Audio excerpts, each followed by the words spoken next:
Well, good morning. I'm Patty from Aldermanfarms. Tommy's doing firewood and practicing singing, as you can hear. Today I am reclaiming my greenhouse. You can see it behind me. It is a mess. I have got this thing from a cage up where the cats can get in there to escape the dogs if they're chasing them, and it's a place where they can get warm when it's cold. But I need it for a greenhouse, so I'm fixing to get busy. I haven't used it in a couple of years, and I really would like to reclaim it, so that's what I'm going to be doing today. It's actually been used for storage to a certain extent. So some of our chick stuff and some leftover stuff from me using it as a greenhouse. It's gotten lots of leaves in it. You can see we've had a tarp over it, and the tarp has seen its better day. And this is actually a dog house we have in there that our neighbor gave us. We put in there for the cats. So it is just gross mess in here. There's my clothesline that we never have gotten put up. Maybe we can get that done too. But anyway, you can see the old plastic that was on it. It has fallen down. And, oh, look. We have a cat up there now. They're not going to like that I'm taking away their shelter, but I have to make other shelter for them because it is going to be getting cold. So I have a lot of work to get this done, so I'm going to get busy.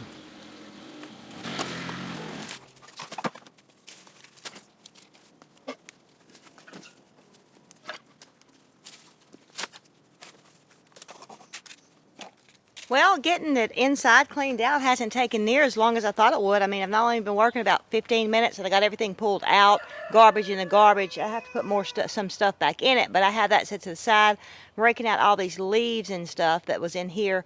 I forgot to mention that we had our quails in here too, so the ground it would have been fertile stuff to use, but we've had the cats in here too, and they kind of use the bathroom too, and I kind of don't want to use cat fertilizer.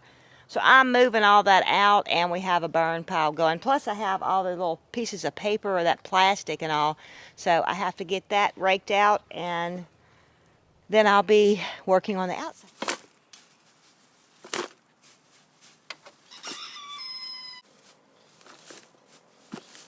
Well, it's looking pretty good inside. I got most of the leaves and stuff out of there. And I pulled off some of the plastic. This is my door here. We just cover it with plastic too. So I'm pleased at this. We've had this greenhouse for, I guess, 5 to 7 years, and honestly, all we do is replace the plastic. We've never had to replace the boards or anything, so we're really pleased with that.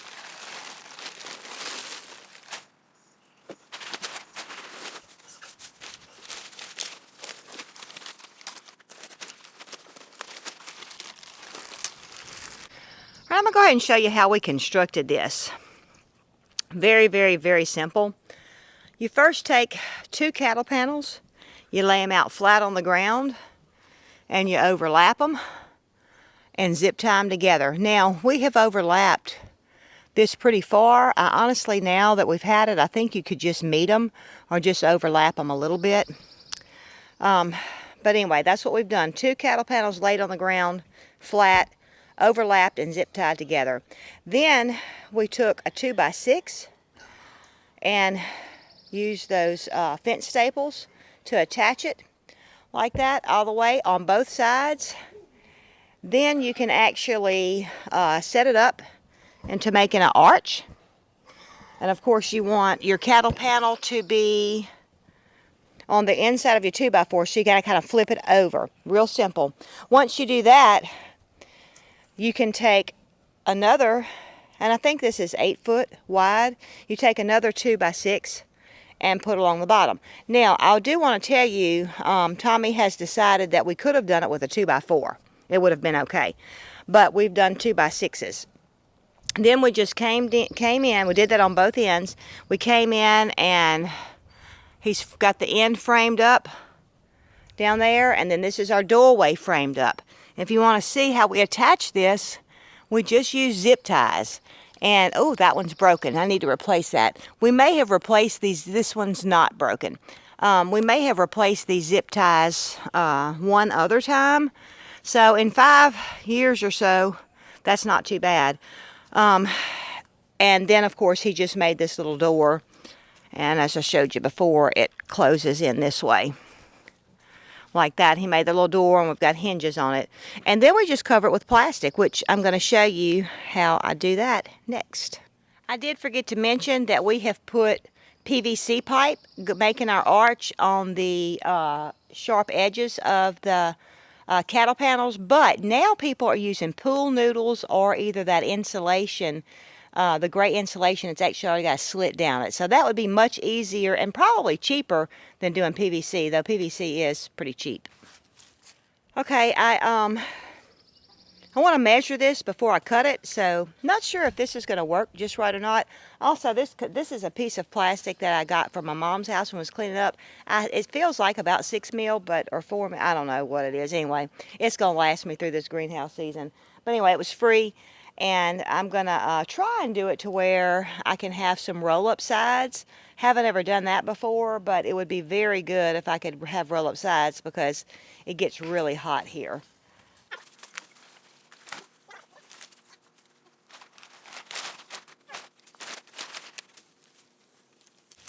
I'm lacking about 2 foot over here.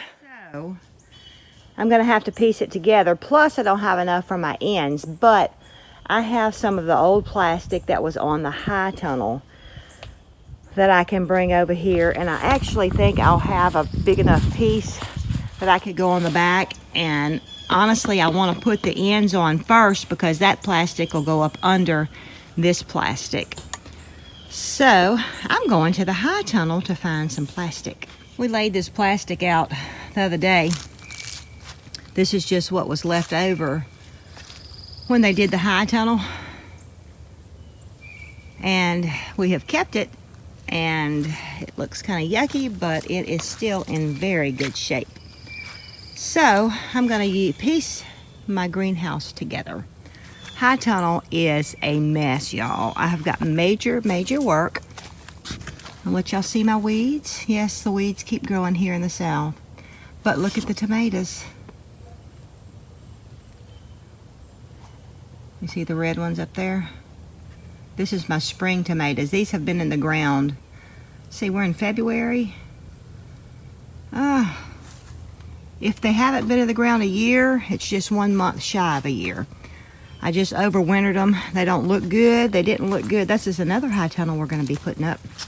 But I've picked these to bring in for lunch today. All right, a couple things I want to tell you. Tommy's over there splitting wood, so you're going to probably hear the wood splitter.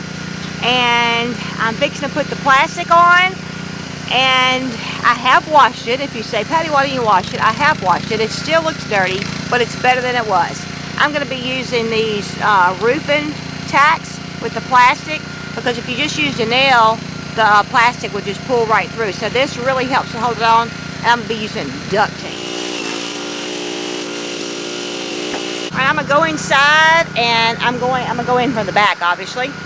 And I'm going to tape it on the inside, and then I'm going to hammer it in. And what I'm going to do is just cut my door out of the plastic.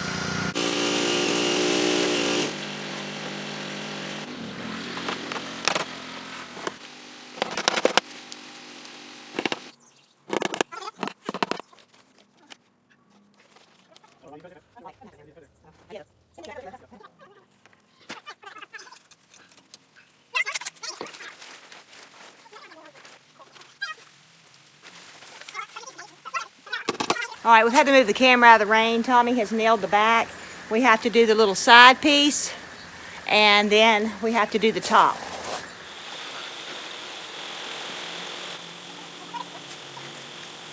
Maybe the rain will stop a little later, and we'll finish. Really wishing I'd have got this finished.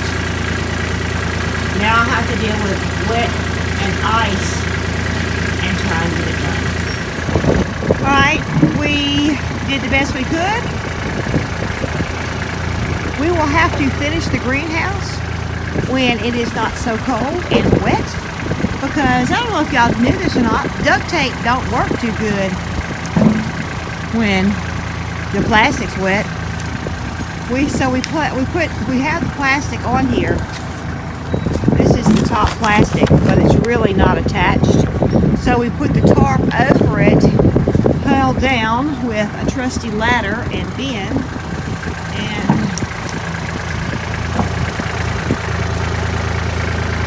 pots of dirt, because I'm not planning on having any plants in here in the next week or two. And this is how it looks on the inside. We may have to put some animals in here. I've got goats. See, this is just not sticking very good right here. This is the bottom piece coming up to the bottom. I've got 2 goats getting close to kidding, and we've got extra pine shavings that we will make a deep bedding in here and place them in here during this polar vortex or whatever it is. But it's cold, y'all.